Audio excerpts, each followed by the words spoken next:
Hai semua, selamat datang ke sesi ulang kaji reka bentuk dan teknologi kita. Ya, dan hari ini kita nak kupas satu topik yang memang popular dalam peperiksaan, sistem vertigasi. Jadi, kalau anda nak skor, pastikan anda pasang telinga betul-betul ya.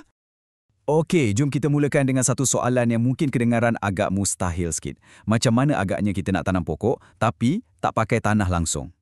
Bunyinya macam pelik kan? Tapi jawapannya ada pada satu teknologi yang sangat-sangat bijak. Untuk mudahkan anda faham dan ingat semua fakta penting, kami dah susun sesi ulang kaji ini dalam 5 bahagian utama. Kita akan lihat apa itu vertigasi, bandingkan dengan cara lama, kenal satu-satu komponennya, sentuh sikit pasal reka bentuk, dan yang paling penting, macam mana nak uji sistem tu. Dah sedia? Jom kita mula. Baik, kita masuk bahagian 1. Apa sebenarnya sistem vertigasi ni? Jom kita fahamkan konsep asas dia dulu. Okey para pelajar, tolong fokus. Ini dia kata kunci peperiksaan yang pertama dan paling penting sekali. Vertigasi, ia sebenarnya gabungan dua perkataan, fertilizer iaitu baja dan irrigation iaitu pengairan. Senang cerita, ingat je formula ni. Baja campur air, jadilah vertigasi. Kalau anda boleh pegang yang ini, dah kira hebat dah. Jadi, kenapa kita nak guna sistem ni? Ini dia 4 sebab utama yang anda wajib ingat untuk exam. Pertama, kita boleh elak penyakit dari tanah sebab kita tak guna tanah pun kan. Kedua, senang nak kawal serangga perosak. Ketiga, baja pun tak membazir jadi lebih jimat. Dan yang keempat, paling best, semua pokok tumbuh sama besar, sama cantik. Memang banyak kelebihannya. Okey, kita ke bahagian 2. Jom kita bandingkan sistem vertigasi ini dengan kaedah tanam yang biasa kita tengok tu, iaitu kaedah konvensional. Okey, mari kita tengok jadual perbandingan ni. Untuk vertigasi, kelebihannya risiko penyakit rendah dan kita tak perlu risau sangat pasal tanah subur. Tapi, modal awalnya memang tinggi sikit. Kalau sistem konvensional pula, modal nak mula tu memang murah. Tapi kos nak jaga dia, kos operasi, biasanya lebih tinggi. Lepas tu, risiko pokok kena penyakit pun lagi besar. Jadi, nampak tak perbezaan utamanya kat mana? Anda kena faham ni tau. Kita masuk bahagian 3, komponen utama. Okey, sekarang cuba bayangkan. Anda nak bina sendiri sistem vertigasi ni, apa barang-barang yang anda perlukan? Jom kita tengok satu persatu. Yang pertama sekali mestilah kena ada tangki nutrien. Ini adalah tempat kita bancuh air dengan baja. Kiranya inilah dapur yang sediakan makanan untuk pokok-pokok kita. Nombor 2, pam air.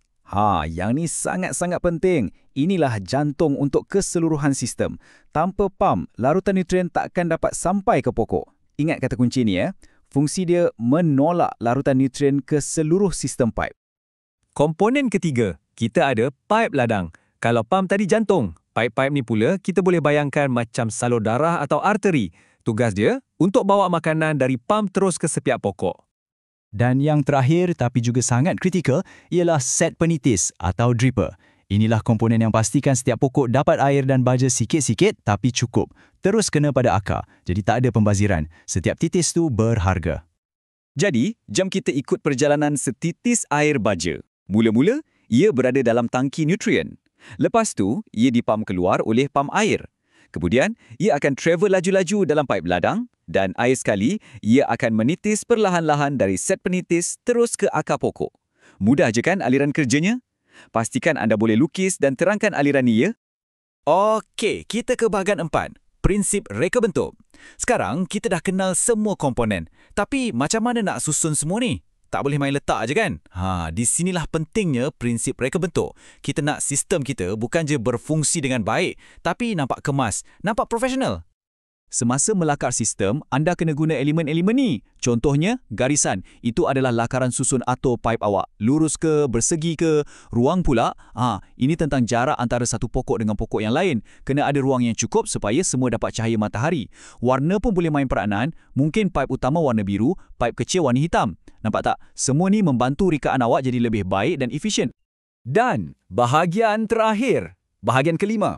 Pengujian. Okey, sistem dah siap pasang, tahannya. Tapi kerja belum habis lagi. Inilah masanya untuk kita sahkan berfungsi ke tak sistem aku ni. Ada 2 ujian penting yang anda mesti tahu.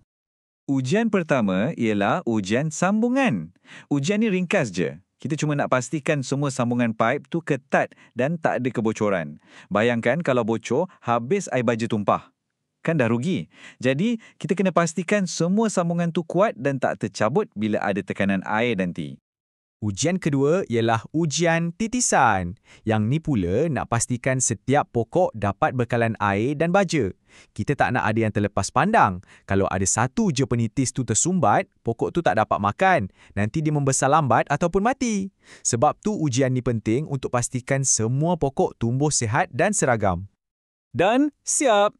Itulah dia kupasan lengkap kita tentang sistem fertigasi. Kita dah sentuh semua perkara penting, dari konsep asas, perbandingan, komponen, reka bentuk sampailah ke peringkat ujian. Betul tu. Sekarang anda dah ada semua maklumat penting untuk jawab soalan topik ni dalam peperiksaan. Yakin boleh? Okey, sebelum kami berakhir, ada satu cabaran untuk anda. Sekarang, anda dah faham, dah jadi pakar sikit-sikit. Cuba fikirkan, apa lagi yang kita boleh buat untuk jadikan sistem ni lagi power? Mungkin kita boleh guna tenaga solar untuk pam air tu? Boleh jimat elektrik kan? Ataupun apa kata kita letak sensor yang boleh kesan bila pokok tu dahaga dan sistem terus bagi air secara automatik.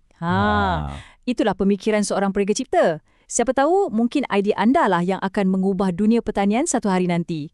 Okeylah, itu saja dari kami. Selamat maju jaya dalam peperiksaan.